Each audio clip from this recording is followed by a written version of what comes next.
వాడుకున్న వాళ్లకు వాడుకున్నంత అనేది పవన్ కళ్యాణ్ సూత్రం. పవన్ పేరు, టైటిల్లు, స్టైలు, పాటలు వీటన్నింటిపైన పేటెంట్ హక్కులు చాలా మందికి ఉన్నాయి. నితిన్ అయితే పవన్ పై సర్వాధికారాలు నాకే ఉన్నాయన్నట్టు ప్రవర్తిస్తుంటాడు. నితిన్ పాటలు వేడుక అంటే పవన్ అటెండెన్స్ కంపల్సరీ. నిఖిల్ లాంటి యంగ్ హీరోలు కూడా పవన్ నామజపం చేస్తుంటారు.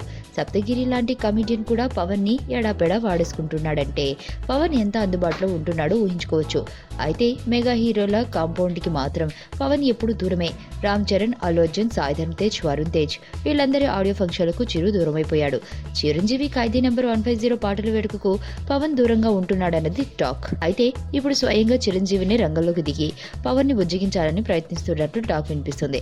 తమ్ముడిని దూరం చేశానన్న అపవాదు నాపై రాకుండా ఉండాలన్నా, పవన్ ఫ్యాన్ సహకారం ఖైదీ నెంబర్ 150కి ఉండాలన్నా పవన్ హాజరు తప్పనిసరి.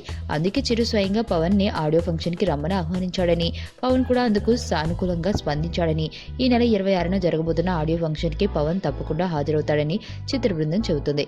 సో పవన్ ని చిరు కూడా వాడేయడం మొదలు పెట్టాడనమాట.